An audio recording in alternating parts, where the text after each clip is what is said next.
A total of 1,484 patients are currently in hospital with either confirmed or suspected COVID-19. That is a decrease of 101 since yesterday.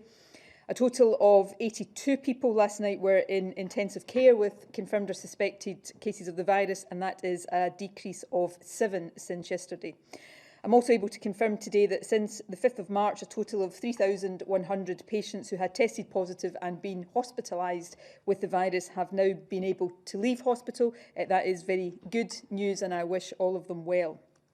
Unfortunately, however, I also have to report that in the past 24 hours, 10 deaths have been registered of patients who had been confirmed through a test as having the virus, and that takes the total number of deaths in Scotland under that measurement to 1,857.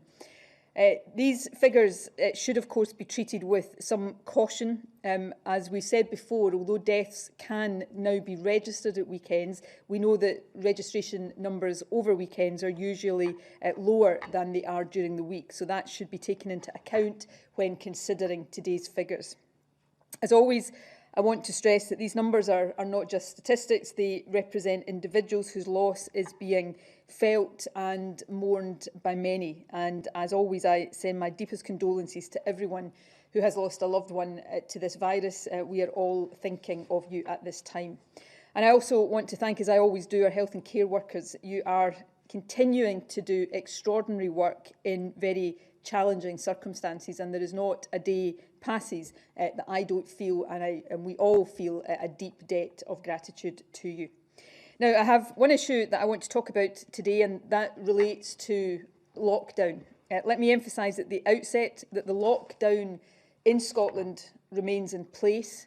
As I have set out before, the rate of transmission of the virus in Scotland, the R number that you have become used to hearing us talk about, is still too high for any significant change to be safe at this stage.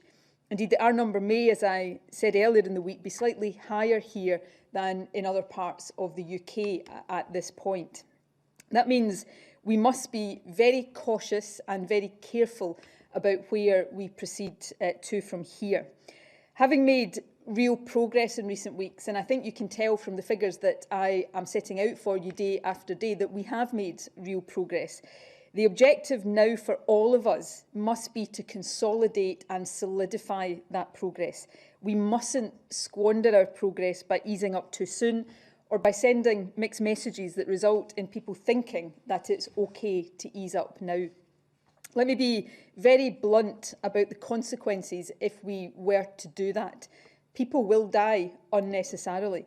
And instead of being able to loosen restrictions, hopefully in the near future, we will be faced instead with having to tighten them. We must not take that risk. So for that reason, my basic message for Scotland remains the same as it has been. Please stay at home, except for essential purposes. I have made clear, however, that the Scottish Government will keep what constitutes an essential purpose under review. And I told you last week that we were considering making one immediate change, a change to the guidance relating to exercise. And I can confirm that the Scottish Cabinet met earlier this afternoon and agreed a change to that guidance. At present, you're only permitted to leave home to exercise once every day. From tomorrow, that once a day limit will be removed. So if you want to go for a walk more often or to go for a run and also a walk later on in the day, then you can now do so. It is important to stress that this new advice will not apply if you or someone in your household has symptoms of the virus or if you received a letter explaining that you are in the shielded group. In those cases, the advice is still to stay at home completely and not go out at all. And for everybody, all other lockdown restrictions remain in place. When you are exercising, you must stay relatively close to your own home and at all times at least 2 metres away from people from other households. And although the rules permit exercise such as walking or running or cycling, they do not yet extend to outdoor leisure activities such as sunbathing, picnics or barbecues. The fact that you are allowed to exercise from tomorrow more than once is definitely not, and I want to stress this point, a licence to start meeting up in groups at the park or at the beach. doing that really